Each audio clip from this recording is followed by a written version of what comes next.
Welcome to the Daily Objective, day 143 of the war in Israel.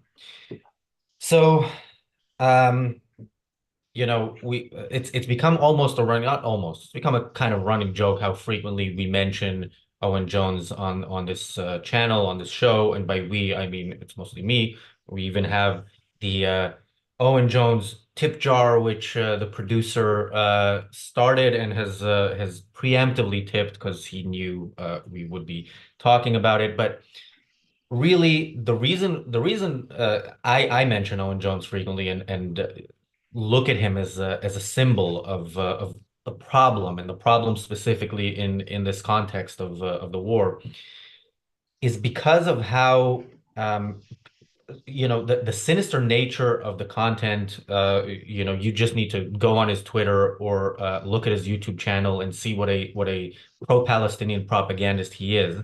But the way he delivers it, we also have spoken about Norman Finkelstein, and it's different in his case because he doesn't have this sort of Owen Jones seems like a nice guy, let's put it this way.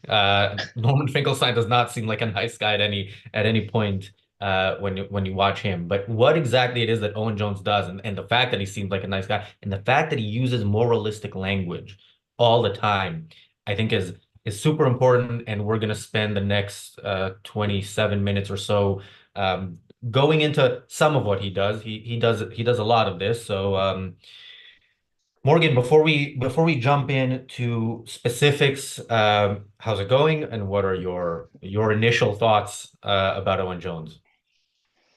I'm not doing too bad. I'm recaffeinated, so I'm ready to do this. Unfortunately, my microphone on my laptop's not working, so the audio quality is not going to be so good as usual. Apologies to everyone listening. My initial thoughts about Owen Jones. I mean, we have done a couple of shows speaking about him, and he was someone, and he is someone who's on the mainstream of the left in the UK. He's sort of rebranded himself in the last few years as a bit more of an alternative voice, and he's going after mainstream Labour politicians, particularly since Keir Starmer's become leader of the Labour Party, and he sort of laid into Jess Phillips a few times and so on.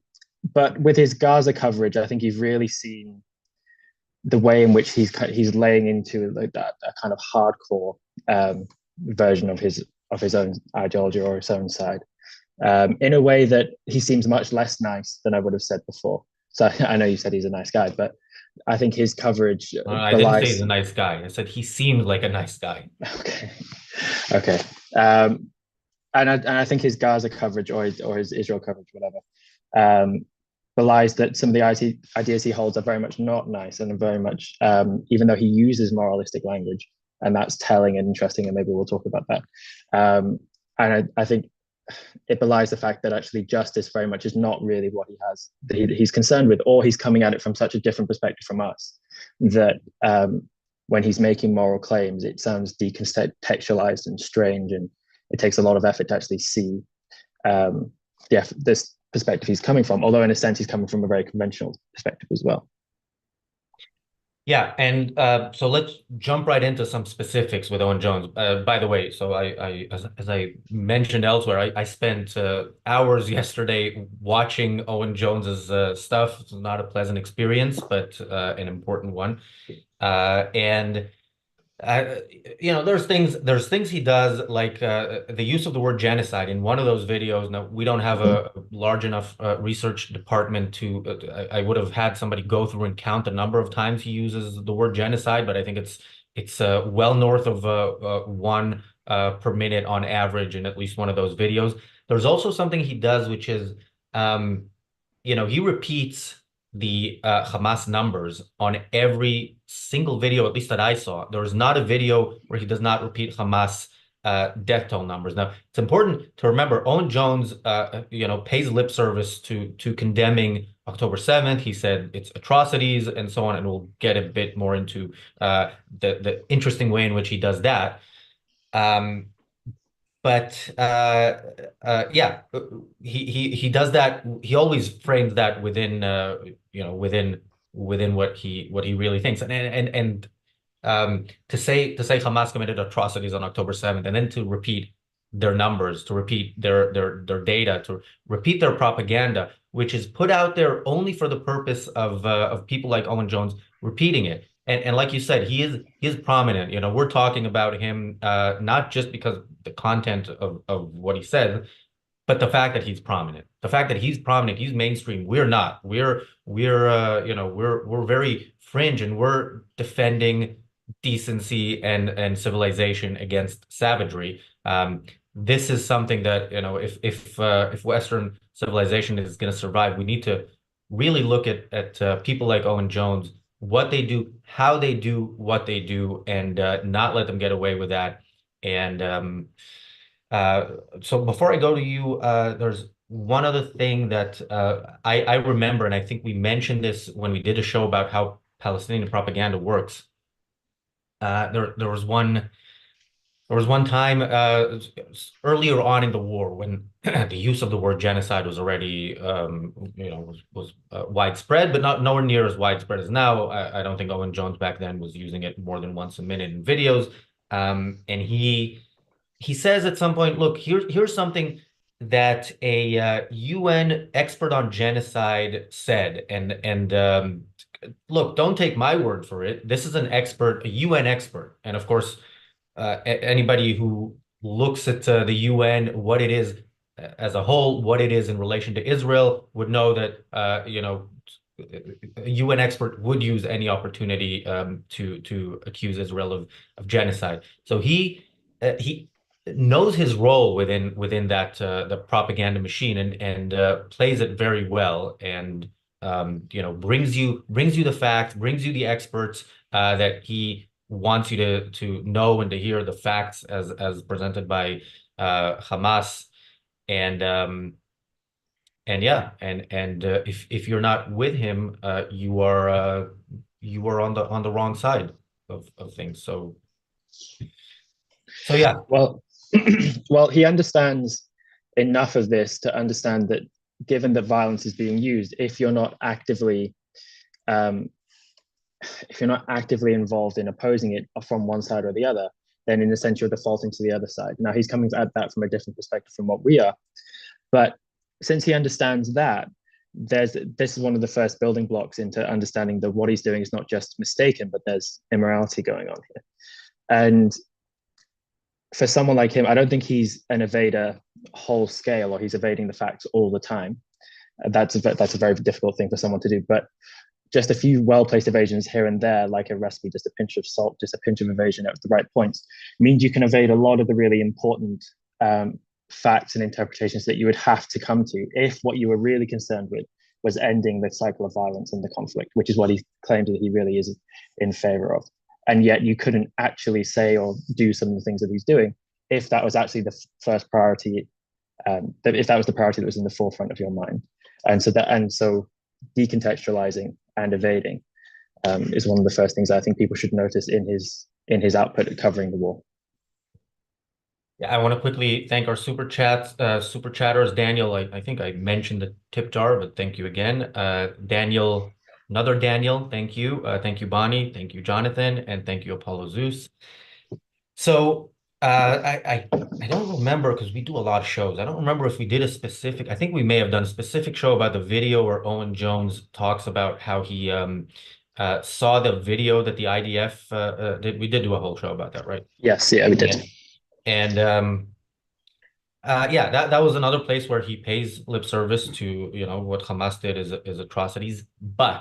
And then he goes into there's no evidence in those videos that there was rape, and he actually gives an example of one of the videos that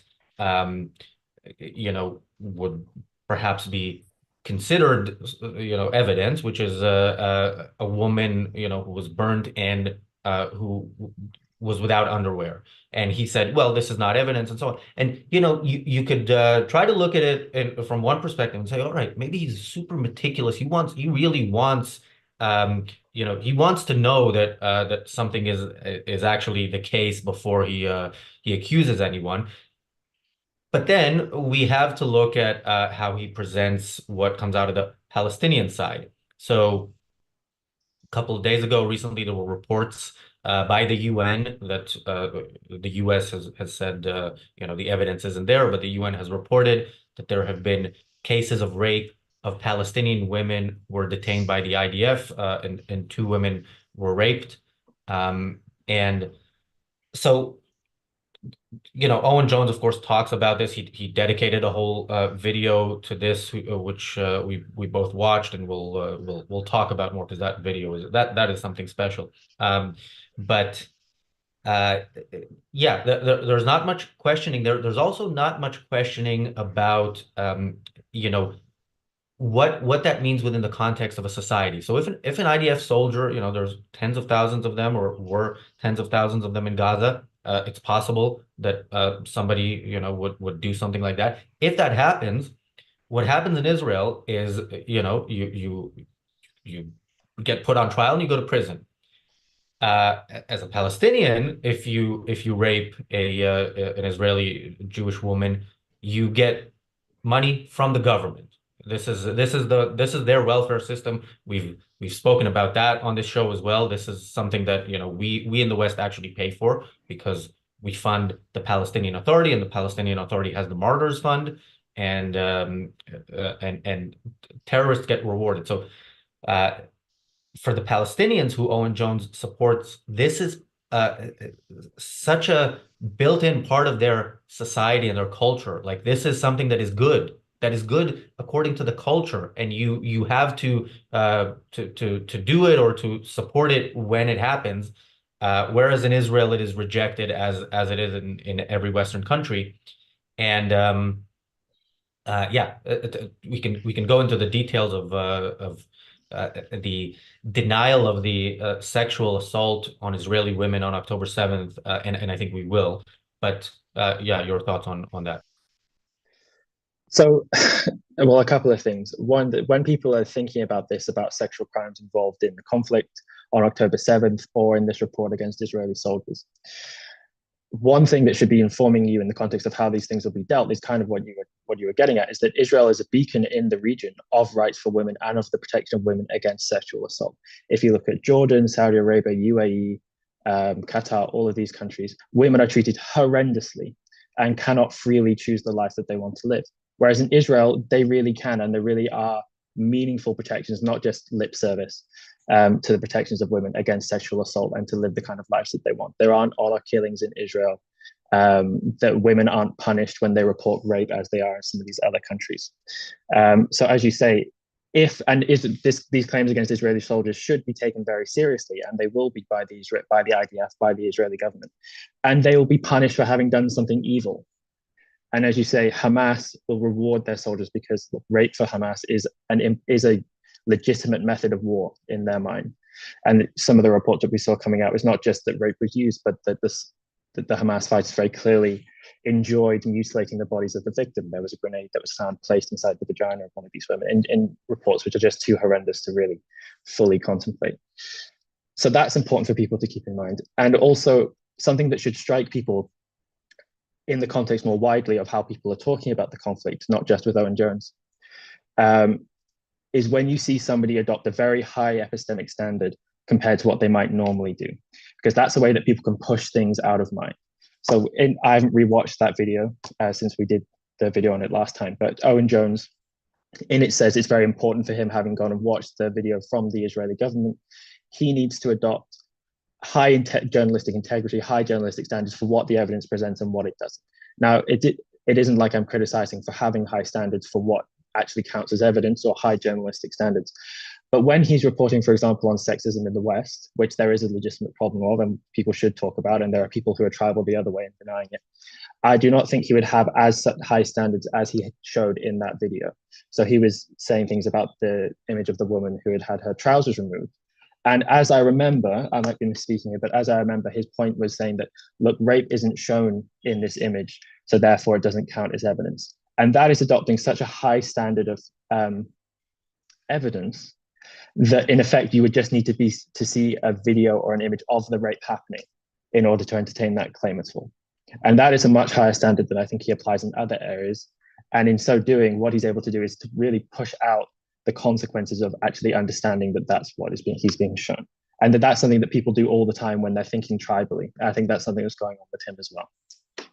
Yeah, and it's definitely something he does, because if you watch his videos, he will talk about, seeing images of dead babies, for example. And you see an image of a dead baby, it tells you nothing about why that baby is dead. Now, there is no doubt that Hamas is hiding behind civilians. Civilians die. There's a lot of doubt specifically about the pictures, because we've seen how the Pallywood industry works, and how they enhance some of what is actually happening there. But yeah, it was very it is very selective, and it is very selective, in terms of in terms of the specifics of the war. But we've been asked often why we talk just about this, and I've said this is not only the most important issue of our time, but it is also what should be the easiest issue to judge.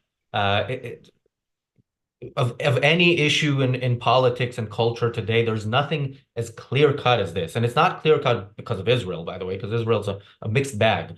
It's clear cut because of the Palestinians, because the Palestinian nation was founded with the sole intention of eliminating the Jewish state, and has gotten more and more violent in how they go about that, as we've spoken about, gotten more and more violent, encouraged by the concessions made by Israel, and the pressure put on Israel from the West to make concessions as violence grew. So anybody who looks at this conflict and takes the side of the Palestinians is really looking at a clear-cut good versus evil situation, and siding with evil. And it's in some issues they you see that they struggle. So feminism had the Me Too moment, and then they had the whole hashtag Believe Her, which is, if a woman accuses a man of sexual assault, you have to believe her, which is a highly problematic idea, by the way. It's not in the sense of, if somebody tells you about something they went through and you show sympathy. It is legally you need more than that. But the hashtag Believe Her crowd struggled with this, because they whether or not they fully say it, they support the people who did this, and they couldn't really find a way to combine the both. Now, this guest that Owen Jones had a few days ago, 5 days ago, I think it was, she managed to do that better than anybody that I have seen so far. This video was titled, hang on a second, Gaza's Women Abandoned by So-Called Feminists, and the guest was Mariam Aldosari. Now, here is some of what she said. So she was talking about this was about the recent claims about IDF soldiers raping Palestinian women, and she was saying that there was only sympathy in the West for Israeli women, and she said even before the IDF presented the case of the rape of Israeli women, there was only there was only sympathy for Israeli women. That's an interesting way to put it. Of course, it's it's not the IDF that's saying this. This is this was said by the people who went and got put the body parts that were left of people in body bags, and the few who did survive. Later on, she says this: "Don't get me wrong, I'm a feminist. I will always believe rape, even if the evidence was presented by IDF and there was no actual witnesses or the victims speaking themselves." Now, I think that quote tells you everything you need to know about this woman as a human being, how truly despicable a person she is. There are some witnesses. There are not many witnesses, because they were killed. They were slaughtered by the savages that Owen Jones and this woman support. the evidence was the things that, we talked about a few days ago in the video, which I encourage people to watch. It's the most difficult video we've done, titled "The Palestinian Way," about the detailed report about what they did to the bodies, what they did during the rape. They in some cases were raping women and then murdered them, and then were still raping them. They cut off body parts. Really, the most vile things possible. And look, this woman that Owen Jones interviewed, chose to interview, was nodding along while she was saying what she was saying. She is an innovator in left-wing propaganda, and how to combine hashtag believe her with these people's desire to see the Jews exterminated. I didn't have too many thoughts about her. I thought the quote you read out, I thought that was weird that she said that, because there is plentiful evidence that is coming out about this. There are some people who are denying that, or who are speaking as if the Israeli government isn't supplying evidence for a lot of what they're claiming or alleging against organizations like UNRWA, for example, or whatever, about all these sorts of things, whereas actually a lot of it is being put out. So I thought that was weird. I think from looking at Owen Jones, what's strange, or a way in which people should look at this from judging him, is that if he were genuinely concerned with liberating Palestinian women, what you would have to do, looking at this, is support the IDF in destroying Hamas, because Hamas are the people who every day for the last 17 years have oppressed Palestinian women, and who have enforced a system in Palestine where women will not be believed if they make these kind of claims, and where all sorts of sexual assault will go unreported and not taken seriously. And so when he's claiming things like, I'm against all kinds of violence, you can't actually believe that and take it seriously without understanding that there is no option for Israel except to destroy Hamas. It's a zero-sum game once violence is being used. And you're defaulting to the other side, as he understands, if you're supporting one side versus the other. So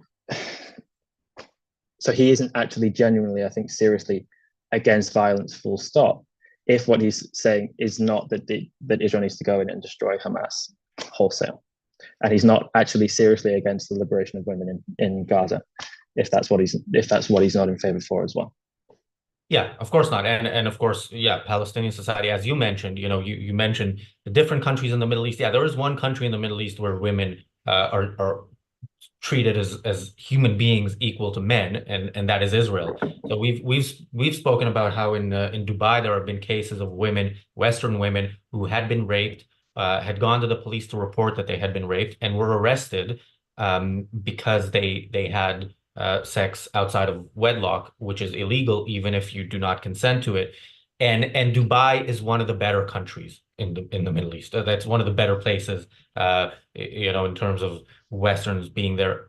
And of course, yeah. So the way Palestinians treat their own women, we know about the recent report about how Yahya Sinwar and his brother sexually abused people, including young boys. And I haven't heard Owen Jones talk about it. Again, I haven't seen everything he's ever said, but I've seen more of it than I care to admit.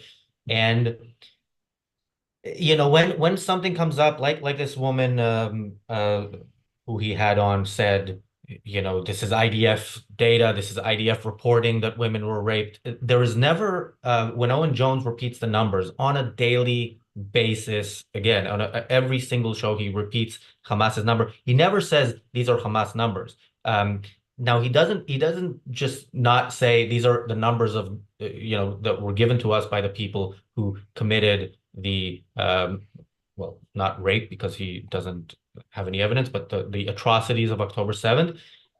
It's the same people who gave the number of 500 deaths from an Israeli bombing of Al Ali Hospital, which we very shortly thereafter found out, unsurprisingly, that Israel did not bomb the hospital. There was a Palestinian rocket. Nowhere near 500 people died, and even if 500 people do die, you never get that number that quickly.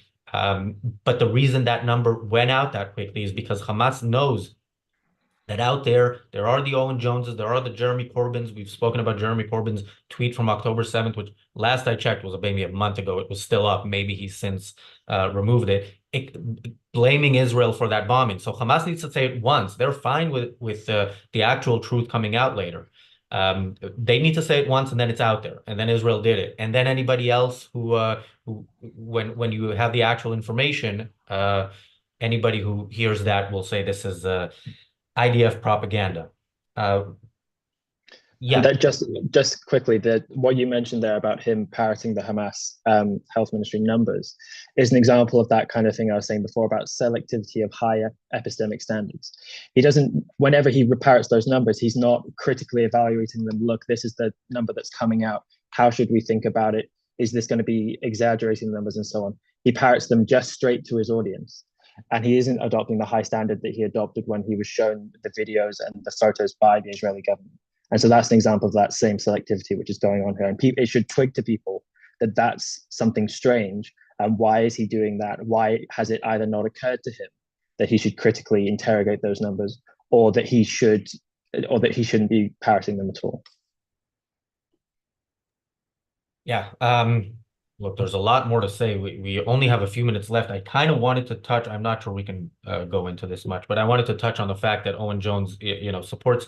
He's one of those left-wing people who support the Palestinians and somehow support Ukraine as well, which is doesn't work together at all, because Ukraine and Israel are fighting against essentially a very similar enemy, which is there's a battle of tyranny against freedom, or some level of freedom, which people have in Israel and people have in Ukraine, and they don't have in Gaza or in Russia. Um, but It uh, should it should it should occur to people that in the case of Ukraine, it's a battle between the victims of aggression, who are Ukraine, and the aggressors, who are Russia. And that Israel, although it's the more militarily superior power, is the victim of aggression coming from Hamas. And it should strike people as odd that he has that incongruency, as you were saying. And why is that there? That's the thing that people should be probing when they're watching Owen Jones's content. yeah, and it very much could be the fact that he supports, he'll support the weaker side in any war, although I don't really believe that. And of course, saying that the Palestinians are the weaker side is problematic, because if you consider what Israel is surrounded by and the support they get from Hamas, I don't think it's clear cut. But of course, it doesn't matter. That doesn't matter anyway. It's what kind of society are you standing with? What kind of culture? What kind of world do you want to see in the future? Do you want to see a world that looks like Gaza under Hamas, or a world that looks like Israel, which again, I think there's a lot of improvements to be made there, but it's not a difficult choice if you have to choose between one of those two. I think we'll need to do a follow-up because we are out of time. The reality show does start in a minute. I believe the title of that is something like something funny. If you can look it up, I will. Yeah, Israel and Hamas's romantic weekend in Paris. Again, funny, but not that funny at all. If you look at the details, and we will. Thank you, Stefan, for the super chat. Thank you, Jonathan, for the additional super chat. Thank you, Ori, for the super chat. Ori says, this is off topic, on the Netanyahu debate, the debate that I had with Jonathan Daon a couple of days ago on the show. I don't agree that it doesn't matter if whoever replaces him is worse. Razi, you said if they're worse, they should go too. You can't assume they can be kicked out easily. Thoughts?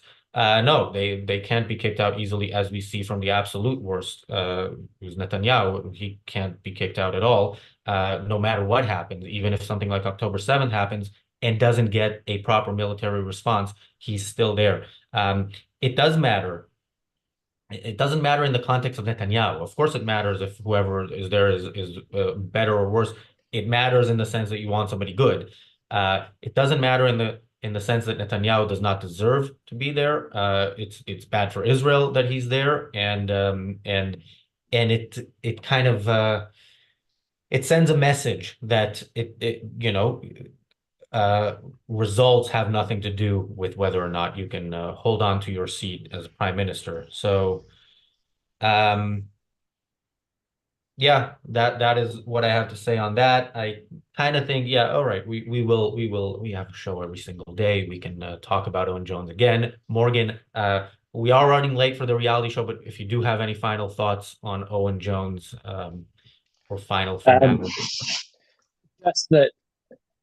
As I say, I think what people should notice is the way in which people, with a little dash of evasion here and there, are able to push out some of the important things that we're talking about here. And so when he is supportive of Ukraine as being a victim of aggression, like from Russia, but he doesn't recognize that here with Israel, they have to start bringing in supplementary ideas in order to sustain their point of view, which doesn't actually add up within that framework. So then they bring in ideas like settler colonialism and so on, which will then say, look, the Palestinians were victim of oppression and violence the whole time, so therefore its resistance is retaliatory. Actually, it was Israel who was instigating the whole time. And that interestingly, that's then what the people who are saying that Russia is justified is end up saying very similar things, that actually Ukraine was aggressing the whole time.